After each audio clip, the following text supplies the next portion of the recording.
श्रावक के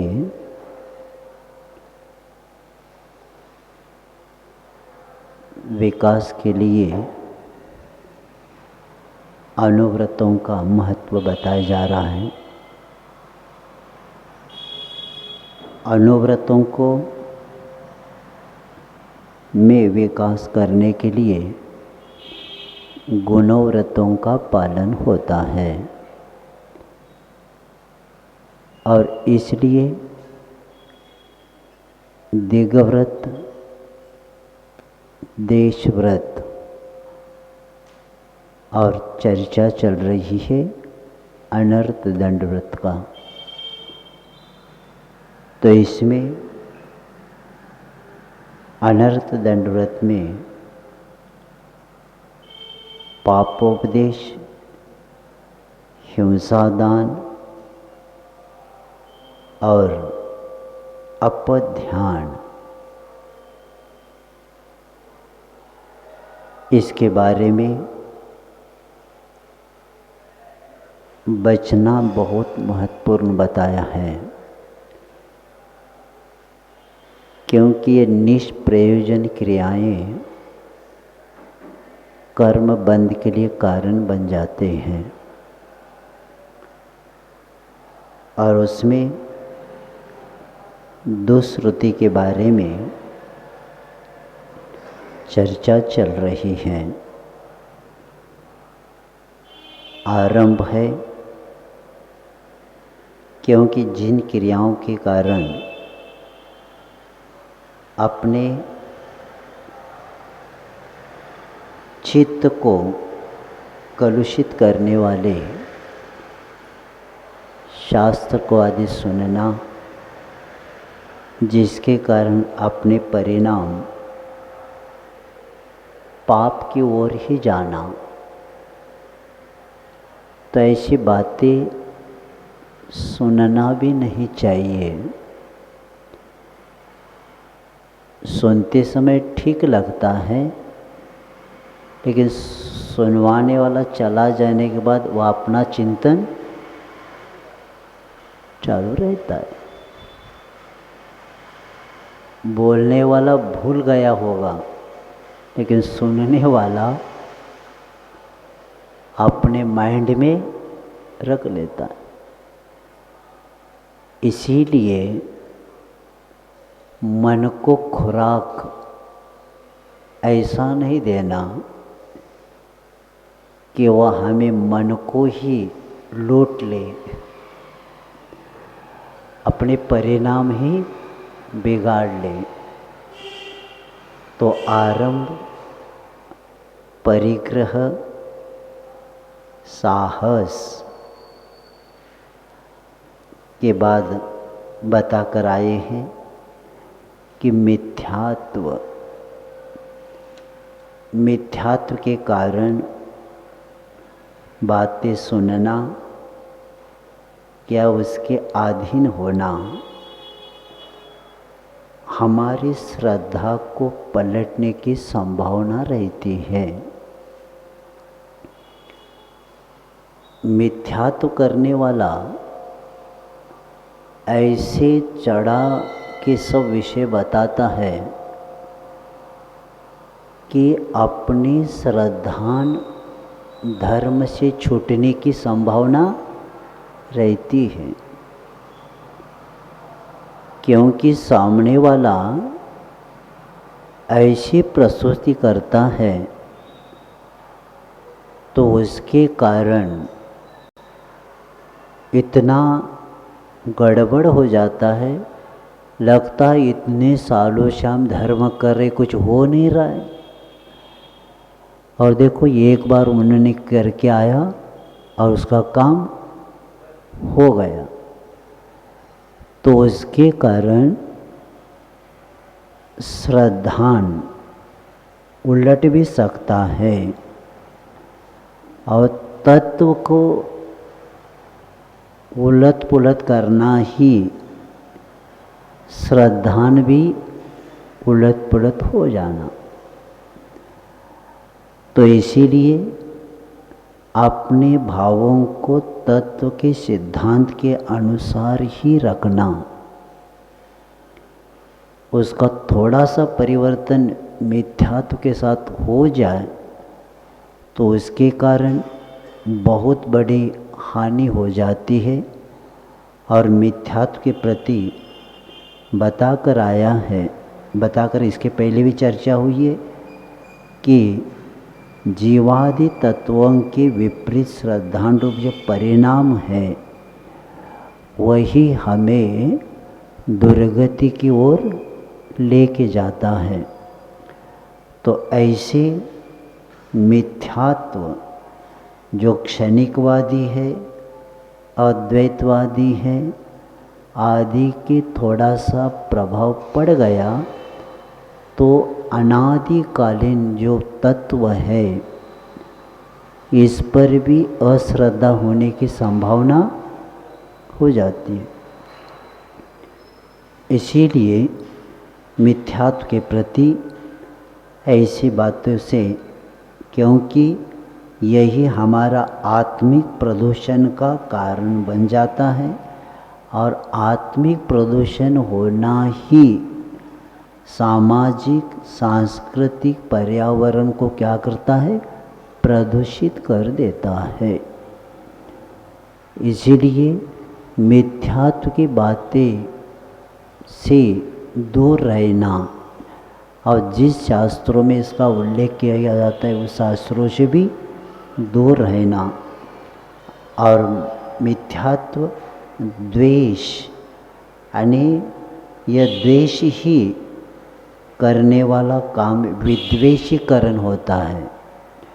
द्वेष यानी क्या होता है, विद्वेषीकरण देता है, यानी दूसरों के प्रति द्वेष ही उत्पन्न कर देता और उसके कारण हमारा किसी के साथ भी व्यवहार नहीं हो पाता और उसके के कारण इतना द्वेष बढ़ जाता है, वो सुनने से या पढ़ने से हम किसी को स्वीकारने के लिए तैयार होते नहीं।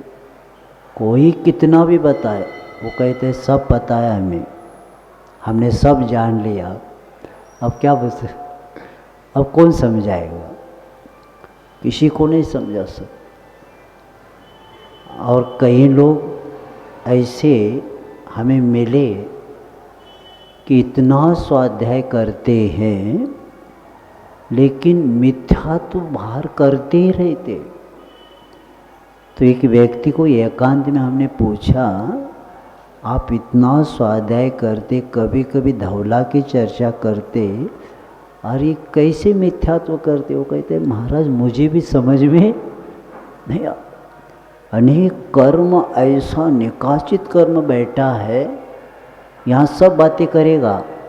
स्वाध्याय भी कई जगह मैंने देखा है कि वो स्वाध्याय भी लेता है लेकिन मिथ्यात्व भी करता है। अनेक कर्म ऐसा बांधा है उन्होंने, वो जो प्रवचन करे उसके द्वारा कई लोगों का कल्याण हो रहा है शास्त्र पढ़ के, लेकिन उसका कल्याण नहीं हो रहा क्योंकि कई भोगों के संस्कार होने के कारण वो छूटता नहीं। तो ऐसे द्वेष उत्पन्न करने वाले शास्त्र जैसे वशीकरण आदि करना है, हिंसा आदि के बारे में है, ऐसे शास्त्रों को न पढ़ना है। हमें किसी को वश करके नहीं लेना है। आवश्यक में बताकर आए 16 करण में, वश यानी इंद्रियों को वश में करना, ये हमारा लक्ष्य होना चाहिए। किसी को वशीकरण नहीं करना, दूसरों को वशीकरण कर क्या होने वाला है, तो वो परिग्रही है। आचार्य महाराज बता रहे थे कई लोग वशीकरण के पीछे रागी देवी देवताओं को भी वशीकरण करते हैं। वशीकरण करना ही परिग्रह होना, किसी को अपने अंडर में रखना, ये क्या है, परिग्रह है। मुनि महाराज के लिए आचार्य बता रहे थे कोई मंत्र तंत्र के द्वारा देवी देवता को वश करके रखता है तो परिग्रह रखा है उन्होंने। तो इसीलिए ऐसे वशीकरण आदि के शास्त्र जो राग को उत्पन्न करने वाले होते हैं, इससे भी बचेंगे। और मद करने से वे अहंकार को कहते हैं। अहंकार करने से केवल क्या नहीं होता, और अहंकार करने वाला व्यक्ति किसी को नहीं सुनता, और अंत में अहंकार ही उसका क्या होता है, समाप्त हो जाता है, अंतिम समय तक छोड़ता नहीं। रावण को इतना अहंकार मद था कि सबने बताया लेकिन किसी का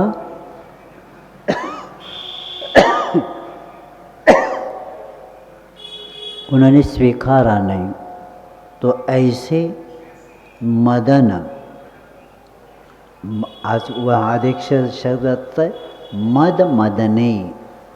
मदनाने काम वेदनाकृत विकार को मदन कहते हैं। वह जिसके द्वारा हमारे परिणाम विषयों की ओर जाते हैं, हमारी वासना को जागृत कर देता है। ऐसे दृश्य से भी, ऐसे सुनने से भी और ऐसे बोलने से भी, इस सबसे क्या होना चाहिए, बचना चाहिए, क्योंकि ये सब अशुभ में आता है। और योग प्रवृत्ति क्या हो गई, दुष्प्रवृत्ति हो गई, उसी कारण ये कार्य होता है। तो मद चित्त को कलुषित करने वाले जितनी भी ऊपर से बचने बातें बताइए, इससे बचना है। और प्रत्येक को जिन मत के अनुसार ही हमें चलना चाहिए। तो ये दुष्श्रुति के बारे में विषय हो गया। अब कहते हैं दुष्श्रुति के बाद प्रमादचर्या। क्षिति सलिल दहन पवना, रंभं विफलं वनस्पति छेदं, शरणं सारणमपि च प्रमादचर्यां प्रभासन्ते। पढ़ेंगे।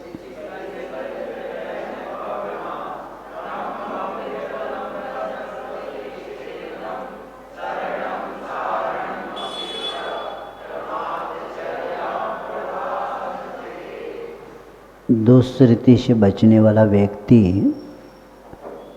सुगति को प्राप्त होता है,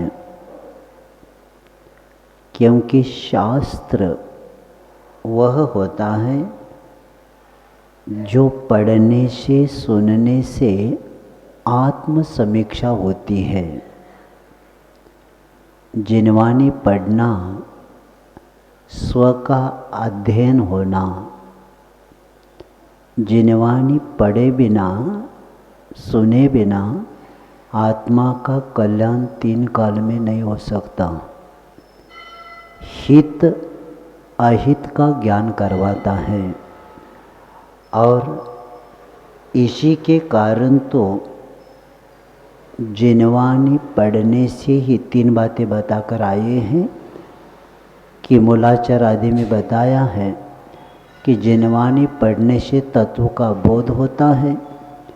जिनवानी पढ़ने से मन विषयों से बच जाता है और आत्मा की शुद्धि होती है। तो इसलिए दुष्श्रुति से बचकर सुश्रुति का, क्योंकि ज्ञान ही दुख का मूल है, ज्ञान ही भव का कूल। राग सहित प्रतिकूल है, राग रहित अनुकूल। आचार्य महाराज जी ने इसको लिखा है, ज्ञान ही दुख का मूल भी है और सुख का भी मूल है। राग सहित हो तो क्या है, प्रतिकूल है, और राग रहित हो तो अनुकूल है। और जहाँ अनुकूलता है वही अपना कार्य होता है। अब यहाँ बताया जा रहा है प्रमादचर्या में, प्रमाद शब्द ही हमें बताता है कि वे प्रमादाचर्या यानी जितने प्रमाद पूर्वक जितनी प्रवृत्ति है सब किस में आता है? प्रमादचर्या अनर्थ दंड में गर्भित हो जाता है। तो उसमें कौन कौन से होते?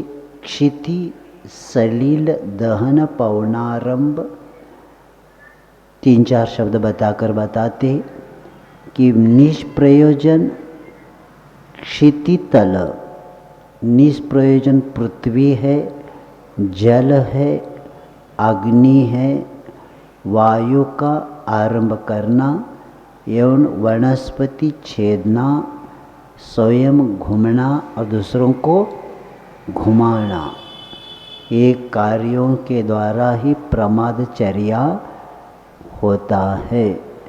उसके बारे एक एक के बारे में समझेंगे। तो ये व्यक्ति निष्प्रयोजन क्या करता है? क्षितितल पृथ्वी को क्या करता है? बैठे बैठे, अब कुछ काम है ही नहीं तो बैठे बैठे क्या करना? खोदना पृथ्वी को, या कुरसते रहना, या पत्थर ले लिया एक दूसरे पत्थर रखे फोड़ते, कुछ है ही नहीं, कुछ काम ही नहीं, ये करना और आदि का आरंभ करना, ये सब निष्प्रयोजन है। इससे कुछ होता नहीं, लेकिन हम इस निष्प्रयोजन के कारण कर्म का बंध करके लेते हैं। पृथ्वी है, जल, जल के बारे में पानी बहाना, आधे बादली में काम होता है, एक बादली लेके पानी सींचते रहना, उससे कुछ होने वाला है नहीं। तो प्रयोजन कितना? क्योंकि जो व्यक्ति एकेंद्रीय में जीव है, इसको जो जानता है ना, वो विवेक से काम करता है। करने के लिए मना नहीं, लेकिन प्रयोजन भूत होना चाहिए। अब आधा बादली में काम होता है तो एक बादली ले लिया, अब क्या करेंगे? और इसके द्वारा आधे बादली में या बादली में स्नान होता है, 2-3 बादली ले लिया, या शावर के नीचे ही बैठ गए, कितने समय तक? जितना आप उपयोग कर रहे हैं उतना, जैसे लाइट लगाते लाइट बिल आता है ना, वैसे जितना पानी उपयोग कर रहे उतना कर्म का बंध आपको हो रहा है। इसीलिए कम उपयोग करते, जितने में होता है उतने में काम करना। तो ये जल आदि करते हुए तालाब आदि में घंटों नहाना और नल की टोटी खुला दिया और उसको बंद ही नहीं किया। ये लोग यात्री आते ना, जिस धर्मशाला में रहते हैं वहाँ टोटी भी शुरू रहती है, फैन भी शुरू रहता है, लाइट भी शुरू होता है, और जाते समय इसको ताला लगा के जाता है। हाँ, क्या अब जब दूसरा यात्री आएगा तब खोल के देखते तो चल रहा था, टोटी भी खुली थी, फैन भी शुरू था और लाइट भी जल रहा था। कौन? इसीलिए प्रत्येक समय क्रिया होती, काम होती, परंतु उसको बंद करना चाहिए, नहीं तो कितना हिंसा उसमें होती जाएगी, कितना पाप लगेगा। तो इसीलिए टोटी का तो हम देखते हैं, और आप लोगों ने घर के ऊपर अभी ये रखा है कितना पानी भरने के बाद भी गिरता रहता है, तो भी अब इतने समय में इतना भर सकता है, इतना कम है, एक बीच में जाकर देख लिया और तुरंत उसको बंद किया तो हो जाता है। लेकिन आपको आदत है गिरे बिना, जब आंगन में गिरेगा तब ऊपर जाएगा, नीचे गिरने के बाद बंद करने को जाते लोग हैं। उसके पहले 5-10 मिनट पहले जाकर बंद कर सकते ना। हर रोज़ जो पानी मिलता है हमें, तो थोड़ा भर दिया बंद किया, आधा भी हो तो बंद किया, क्योंकि कल और आने वाला है ही। लेकिन आज भी गिरेगा, दूसरे दिन भी, हर रोज़ गिरेगा, गिरे बिना। और एक जगह वास्तु शास्त्र में बताया है, विदेश का किसका पढ़ा था, कि जिनके यहाँ टोटी बंद करने के बाद भी पानी टपकता रहता है, वो दोष माना जाता है परिवार में। टोटी बंद किया, वो करने के बाद भी क्या होता है, पानी गिरता है, ये भी दोष माना जाता है। वास्तव में दोष में माना जाता है। ये आपने बंद भी किया और तो भी गिर रहा है, क्या हो गया। तो इसीलिए प्रत्येक क्रिया करते समय ये अनर्थ की चर्चा चल रही है, ये इसमें कुछ निष्प्रयोजन है, कुछ होने वाला नहीं, लेकिन उसके निमित्त से हमें कर्म का बंद होता ही है। तो पानी छिड़काना है और ये आदि करना है। और ऐसे करते हुए पानी के बारे में तो आचार्य महाराज हम लोगों को कमंडल के प्रति भी बताया था कि देखो एक एक बूंद का सदुपयोग होना चाहिए। सामने वाला तो खड़ा है, पानी समाप्त होते महाराज लाओ क्या पानी भैया। और हमें गुरु महाराज के आशीर्वाद से मैं बताना चाहता हूँ 16-17 साल और इधर भी एक बार कमंडल में पानी हम मांगते नहीं, भरते वो लोग लेके आते ना। तो अभी तक इतने साल हुए, दूसरी बार श्रावक से हमने पानी मांगा नहीं। एक बार कमंडल भर दिया, दूसरे दिन ही जब श्रावक लाएगा तब, नहीं तो दोपहर को मांगेंगे तो क्या करेगा वो, गरम करके लाएगा। और थोड़ा मांगा है समझ लो, भर के लाएगा। और नाम किसके नाम पर गरम करेगा, महाराज ने मांगा है। इसीलिए गुरु महाराज ने जब मूलाचार पढ़ाया तब से हम देखते हैं, और दक्षिण में कई लोगों ने बताया कि पहला चातुर्मासाई के महाराज ने पुनः दोपहर को कभी पानी मांगा नहीं। और इसीलिए अगर स्वास्थ्य गड़बड़े जंगल जाना भी पड़ा तो महाराज से हम लेंगे, लेकिन हम श्रावक से नहीं लेंगे। ऐसे करते हुए, क्योंकि एक एक बूंद हमारे लिए महत्वपूर्ण है। क्योंकि जैसे अभी यहाँ कुछ लोग आए थे, जल सिंचन के बारे में जो चल रहा था, तो उनको हमने यही बताया था कि प्रकृति से ज़्यादा मिलता है। जैसे कमंडल में पानी डालने का स्थान बड़ा है और लेकिन उपयोग करने का छोटा है, उसी तरह प्रकृति के द्वारा मिल रहा है बारिश का पानी, लेकिन सदुपयोग नहीं हो रहा है, बहता जा रहा है। वही पानी स्टॉक में हो जाए तो क्या हो जाएगा कि जितनी गांव में कुएं है वो सब क्या हो जाएंगे, भर जाएंगे। जितने बोर है उसको भी पानी आ जाएगा, लेकिन बहता जा रहा है। उसी तरह स्रोत आने का बड़ा है, लेकिन छोड़ने का क्या करना है, बहुत कम उपयोग करेंगे, तब जाकर अपने जीवन में विकास होता है। और ऐसे जल है। और अग्नि के बारे में भी बताया जा रहा है कि अग्नि को जलाना, बुझाना, दबाना और उसमें जलती हुई अग्नि को छोड़कर चले जाना। गैस आपका चूल्हा काम हो गया तो भी जल रहा है, गैस पर का काम हो गया तो भी जल रहा है। तो ये अग्नि का भी क्या हो गया, ये प्रमादचर्या में आता है।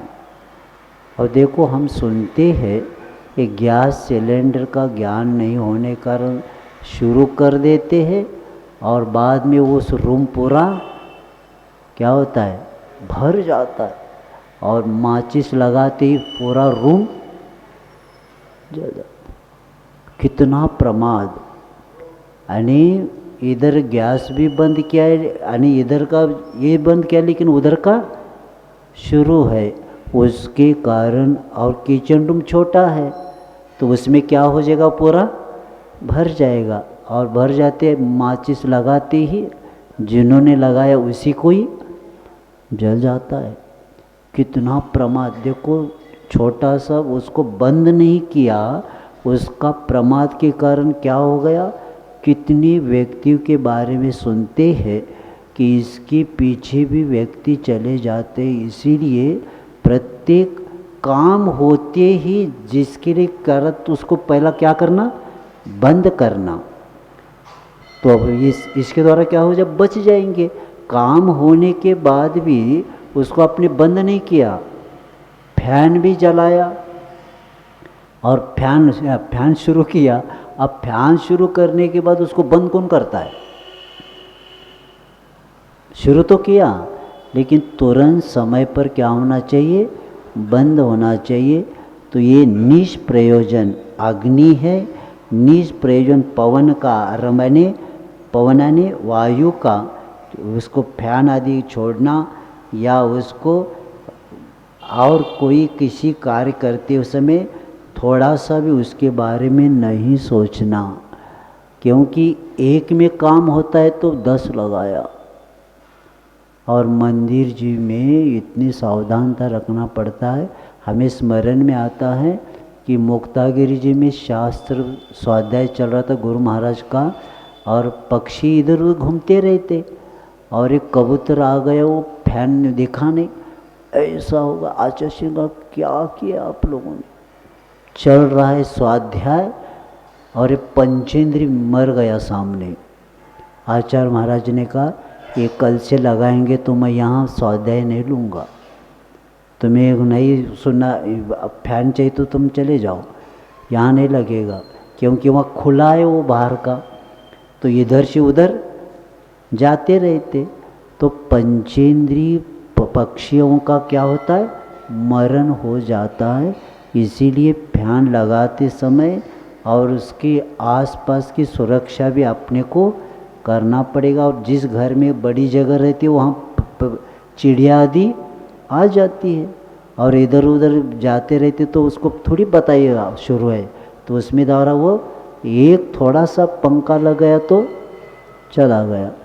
तो ऐसे उस हवा के द्वारा भी बिना कारण काम होते क्या करना चाहिए, बंद आदि करना चाहिए। और इस तरह हवा के बारे में और वनस्पति का आरंभ, वृक्ष काटना, जाते जाते पत्तियां तोड़ लेना, कुछ काम नहीं, तो उसको तोड़ लिया। और ऐसे करते हुए फल है फूल है ये बिना कारण तोड़ना और घास उखाड़ना आदि के बारे में ये बताया है। प्रयोजन भूत कार्य करना 2 अक्टूबर को बताया था गांधी जी के जीवन का, कि गांधी जी ने आम के 3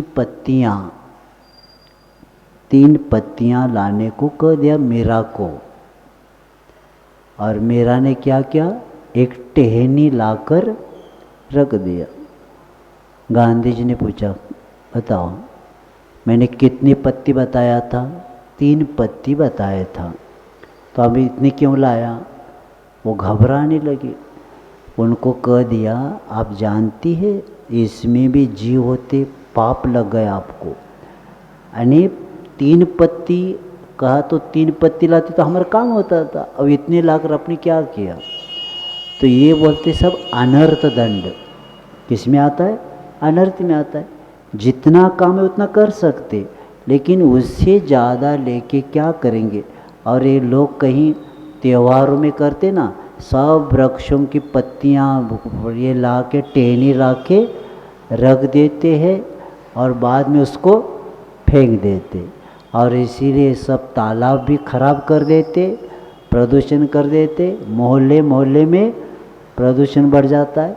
और वृक्षों के तोड़ी हुई वो पत्तियाँ टहनी सब खराब हो जाती, कुछ नहीं, क्या हो गया उससे, धर्म होता है क्या उससे। तो ये कौन सी क्रिया करना कौन सी नहीं, ये सब किस में आ रहा है, प्रमादचर्या में आ रहा है। और ऐसे प्रमादचर्या करने वाला व्यक्ति और निष्प्रयोजन घूमना और दूसरे को घुमाना, स्वयं घूमना और दूसरे को घुमाने की प्रेरणा देना, अर्थात किसी को कर देना, वो घूमने को गया और हरियाली पर घूमने लगा, तो उसके द्वारा क्या हो गया, तो उसमें मस्ती से चलने लगा उस पर, और दूसरों को भी चलाने लगा, प्रेरणा देना। ये सब क्रिया करने से, बिना प्रयोजन आरंभ करने से आचार्य कहते हैं इसी के कारण हमारा जीवों का घात होता है और जिससे पाप कर्मों का आश्रय हो जाता है। और इसीलिए प्रमादचर्या से हम दूर रहेंगे, क्योंकि बुद्धिपूर्वक ये कार्य हो रहा है कि नहीं हो रहा है। हम वो बुद्धिपूर्वक कर रहे हैं ना, तो प्रमाद यहाँ कहाँ गया, लेकिन बुद्धि हमारी उसमें लगी है। और बुद्धिपूर्वक अशुभता की ओर जाने वाले मन को रोकना बहुत महत्वपूर्ण है, तब हमसे हम बचे। और इसीलिए प्रतिक्रिया समितिपूर्वक यानी सावधानतापूर्वक करेंगे तो हम अनर्थ दंड से बच सकते। और इसीलिए योनि स्थान को जानने से ही प्रवृत्ति से बच सकते। कौन कौन से जीवों की उत्पत्ति कहाँ कहाँ कब होती है, ये अगर ज्ञान हो तो हम उससे बच सकते हैं। और कभी कभी हम इतने बोल देते हैं, बाद में लगता है कितना बोला, कुछ है ही नहीं उसमें। अरे बोलने के बाद थोड़ा सोचेंगे तो प्रयोजन भी कितना बोले, तो बाद में लगता है बहुत बोला लेकिन उसमें कुछ सार था ही नहीं। तो इसीलिए वर्तमान में प्रवृत्ति तो ज़्यादा हो रही है, लेकिन इसीलिए निवृत्ति में जो आनंद आता है इसका ज्ञान नहीं हो रहा है। और इसीलिए यहाँ शब्द आया है विपलम। यहाँ आचार्य महाराज जी ने विपलम यानी निष्कारण जिसका फल नहीं, अगर आवश्यकता न हो तो ऊपर की क्रियाएं न करे, क्षितितले आदि है ना, विफलम शब्द दिया। और इस बता के हमें व्यसन आदि भी ये सब अनर्थ में प्रमाचर्या में आता है। व्यसनों से कुछ नहीं होता। एक व्यसन का फायदा ही कोई बताए,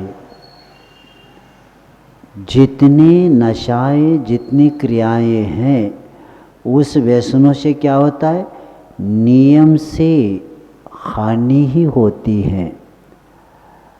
लिखा है ये खाने से ये होता है, कैंसर होता है, खा भी देख भी रहा है, उस पर चित्र भी है, चित्र देखते भयानक चित्र है तो भी उसको खाया जा रहा है। अब क्या करेंगे। यानी इसीलिए हमें अनर्थ से बचना है, व्यसनों से खुद भी बचे और दूसरों से भी बचाए, दूसरों को भी।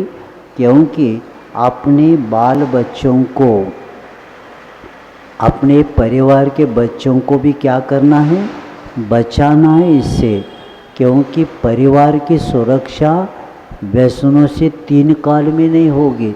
जिसके घर में व्यसन प्रारंभ हो गया नियम से पतन होने वाला है। और इसीलिए अपने बाल बच्चों को सत्संगति से बना रहेंगे तो भी रहेंगे। अगर ये वैष्णव में कुछ संगति में जाएंगे को दुर्गति को चले जाएंगे। और इसलिए ब्रह्मचर्या में आचार्य कहते हैं कि जीवन का उद्देश्य हमें तत्व का ज्ञान होना, और तत्व का ज्ञान होना ही सब हम अनर्थों से बच जाना। और जितने समय हमारे पास है उसका क्या हो सकता है, सदुपयोग हो सकता है, नहीं तो जीवन अंधकारमय हो जाता है। और जिस मनुष्य के स्थावर हिंसा का त्याग नहीं है, आप कहेंगे महाराज हम तो गृहस्थ है, हमारा स्थावर का तो त्याग नहीं, लेकिन अनावश्यक स्थावर हिंसा से बचना ही चाहिए। अनावश्यक है ना स्थावर हिंसा, क्योंकि 5 स्थावर ये तो आपको करना पड़ता है, लेकिन करते समय भी आपका त्याग भी नहीं है। लेकिन आपको क्या करना है, आवश्यक उतना करना है, अनावश्यक नहीं करना। इतना भी पाला क्योंकि आगे का विकास इसी के द्वारा किया जा रहा है। यहाँ सावधानता रहेगी तो आगे वह अभ्यास रहेगा, यहाँ सावधानता नहीं रहेगी तो आगे बढ़ने के बाद वही आदत आ जाएगी। बादली बादली पानी करने वाला तो उसका एक कमंडल क्या 5 कमंडल भी भरे तो भी इसको कम पड़ता है, क्योंकि आदत पड़ जाती है। तो ऐसे इससे बचना है। अब आगे कहते इस अनर्थ दंड वृत्ति का निरूपण कर अब उसके अतिचार कौन कौन से बताया जा रहा है। कंदर्प कौतकोच्चम मौखर्यमति प्रसादनम पंच असमीक्षाधिकरणम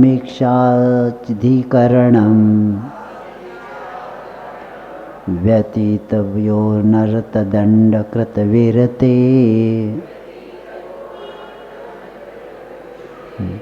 कंदर्प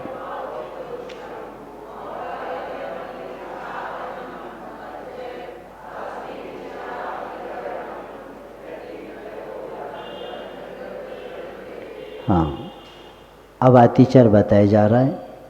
कंदर्प राग की तीव्रता से, हास्य परिहास से भद्दे वचन बोलना।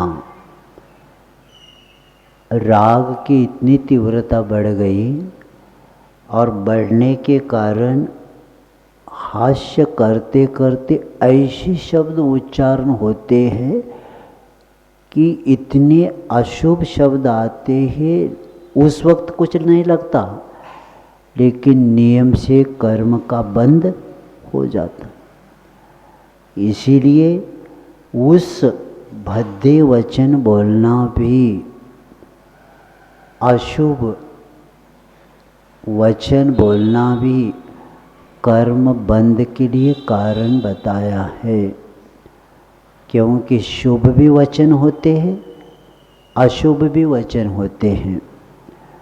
इसीलिए हम हमारे वचनों को बहुत अच्छे रखें। और मैं देख रहा हूँ कि बच्चों के नाम एक रखते हैं और ऐसे नामों से बोलते हैं, वो नाम लेना भी अच्छा नहीं लगता, कुछ भी बोलते हैं। और ऐसे ऐसे नाम रखते समय आचार्यों ने कहा है कि नाम बच्चों का ऐसे रखना हम शुभ में आ जाए। वो वचन किस में आ जाए, शुभ में, यानी हम आदर्शता की ओर जाए। वो नाम लेते गुणों की ओर जाए। आप बच्चों के ऐसे ऐसे नाम रखते हैं, न उसमें न गुण है न कोई आदर्श है, तो परिवार के लोग हर रोज उसका उच्चारण करेंगे ना, तो उतना कर्म का बंद होगा। कि उस शब्द का कुछ अर्थ ही नहीं है, और अर्थ निकालेंगे तो अशुभ निकलता है। तो अशुभ वचन आप हर रोज बोलेंगे, इसलिए कई बच्चों के स्वभाव परिवर्तन होने का कारण भी बताया है कि नाम संस्कार जिनसेन आचार्य महाराज ने 53 क्रिया में बताया है कि आदर्शता के गुणों के और ऐसे ऐसे बच्चों के नाम रखने के कारण नाम के कारण भी उनके आत्मा पर संस्कार वैसे ही पड़ जाते हैं। इसीलिए नाम संस्कार का प्रभाव को याद रखते हुए ऐसे नाम रखे और इधर उधर के नाम नहीं रखते हुए, और जो नाम रखा है उसी नाम से बुलाए तो क्या हो जाएगा कि उस बच्चा या बच्ची के गुणों का विकास हो जाएगा। नहीं तो इधर उधर भद्दे वचन आ गए तो हो गया, उसका भी आहित और बोलने वालों का भी आहित, सबका कर्म का बंद होगा। इसलिए उससे बचना चाहिए, क्योंकि बोलते समय लाड़ प्यार से बोलते बहुत अच्छा लगता है, लेकिन वही हानिकारक उस जीव के लिए बन जाता है। क्योंकि कई जगह हमने देखा है ऐसे बच्चों का नाम परिवर्तन करते, उनमें सब संस्कार में भी परिवर्तन हो जाता है। इसीलिए ऐसे भद्दे वचन जो अशुभ वचन है उससे बचे। और कौत्कोचम यानी शरीर की कुचेष्टा, तो वह व्यक्ति ऐसे ऐसे शरीर के बारे में अपना व्यवहार करता है कि कौत्कुच अत्याचार के बारे में यानी हास्य परिहास मिश्रित ऐसे भद्दे वचन बोलते हैं और शरीर से कुचेष्टा भी करता है। इधर भद्दे शब्द भी बोलना और शरीर की क्रिया भी ऐसे करके दिखाना। और देखो वचन के द्वारा भी कर्म का बंध हो गया, काय के द्वारा मन भी है ही उसमें, यानी मन वचन काय तीनों के द्वारा कर्म का बंद हो जाता है। और उस भद्दे वचन में ऐसे ऐसे तीव्रता से बोलेगा तो तीव्र कर्म का बंद हो जाता है। और ऐसे उस कुछ ये बता मौखर ये बताते, बिना प्रयोजन सार रहित आवश्यकता से अधिक बोलना, बोलते जाना और उससे कुछ सार है ही नहीं, बोलता गया और रुक भी नहीं रहा है और बोलता ही जा रहा है।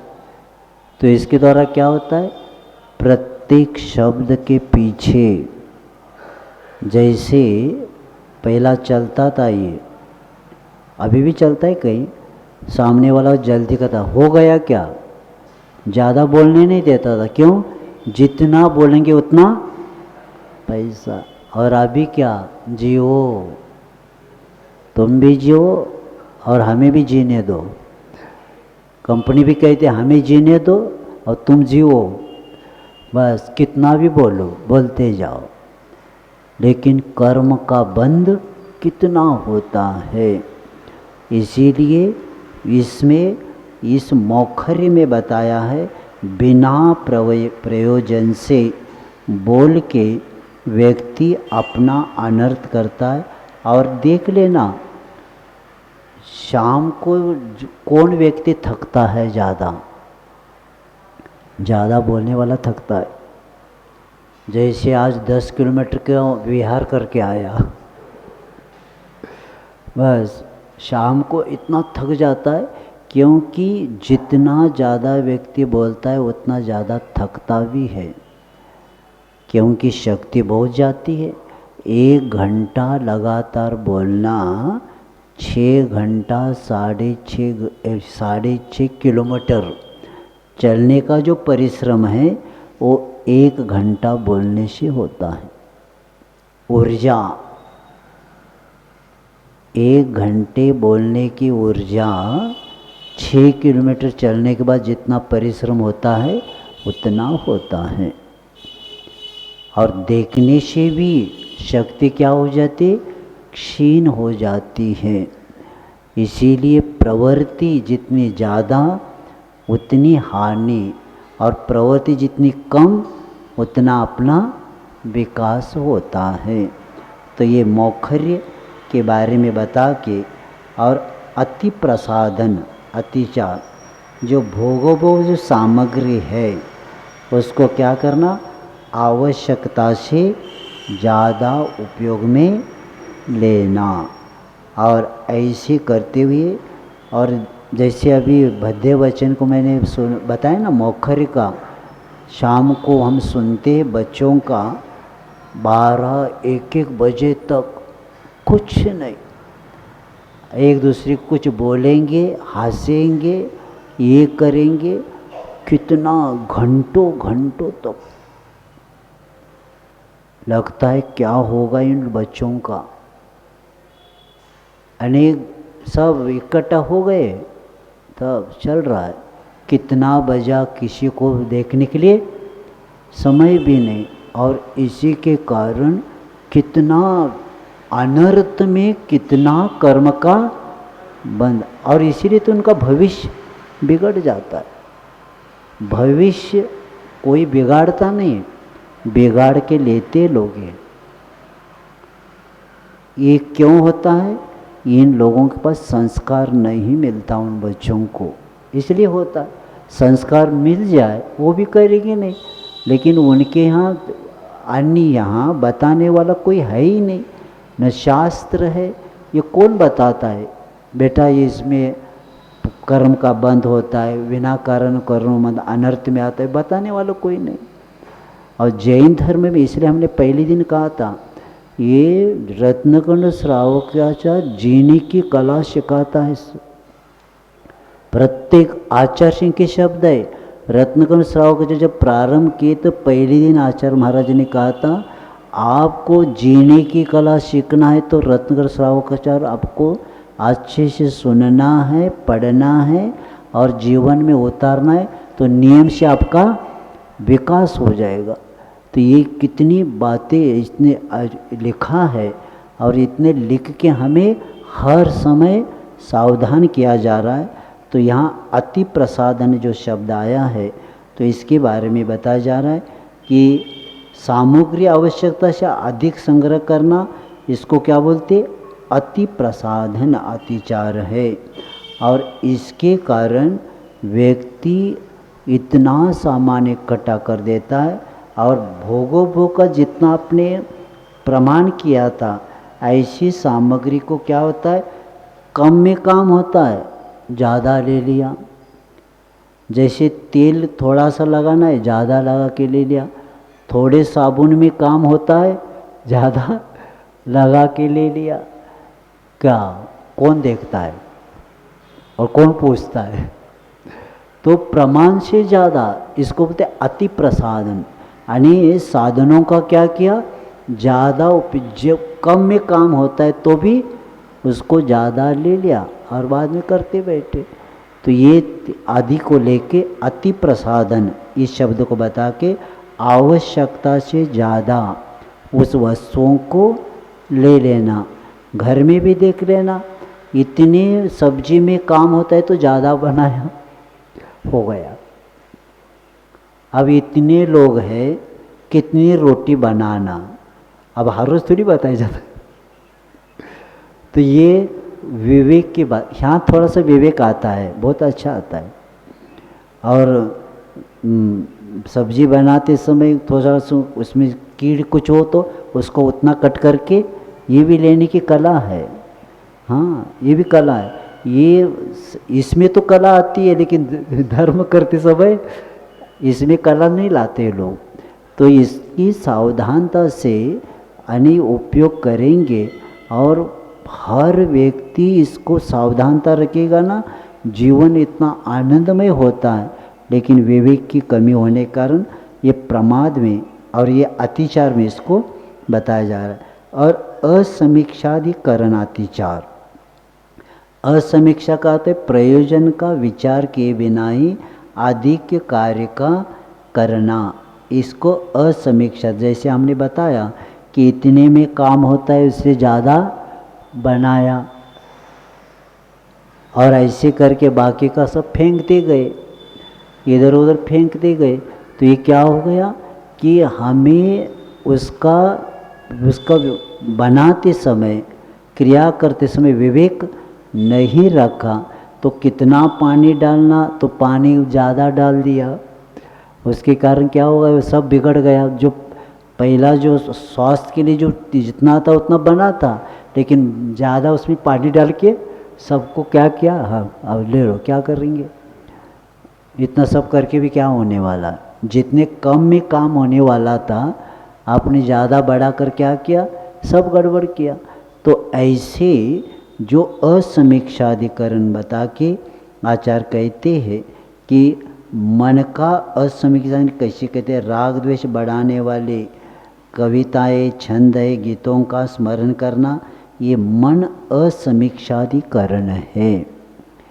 तो उसको क्या किया, मन में इसके द्वारा क्या हो गया कि वे प्रयोजन विचार किए बिना उसको गीत, अश्लील गीत भी बोलते गए। तो अश्लील गीत बोलते गए तो एक एक शब्द के पीछे कर्म का बंद हो जाता है। तो ऐसे मन असमीक्षाधिकरण, वचन असमय, दूसरों के मन वचन काय को बिगाड़ने वाली कथाएं कहना, ये क्या है, अपना तो बिगड़ रहा है लेकिन हम ऐसे ऐसे बोल रहे हैं दूसरे के भी परिणाम क्या हो रहे कि दूसरे की भी मन वचन काय को क्या हो रहा है, बिगाड़ रहा है। इसीलिए ऐसे वचन न बोले कि दूसरा के परिणाम बिगड़े, अपना तो बिगड़ ही गया, तो अपने कारण दूसरे के वचन ये मन न बिगड़े। और काय असमीक्षाधिकरण बिना प्रयोजन से उठना बैठना, दौड़ना पटकना फेंकना और ये फल पुष्प आदि छेदना, ये विदारण करना आदि, विष आदि देना, ये सब काय असमीक्षाधिकरण है। और इससे से भी क्या होना चाहिए, बचना चाहिए। तो ये अतिचार बता के आचार्य कहते हैं कि ऐसे अत्याचार से बचने वाला व्यक्ति ही अपना अनर्थ दंड व्रत का पालन कर सकता है। और अब आगे तीसरा कौन सा है, भोगोपभोग के बारे में कल बताएंगे, पाठ करेंगे आज। क्षिति सलिलदह पवनाभिरंभम विपलम शरणम सारणमपि च प्रमादचर्या प्रवासन्ते कंदर्पकौतकोच्चं मोक्षर्य असमीक्षाधिकरणम। हाँ, तो दो गुण हो गए। अब भोगोपभोग का कल बताएं।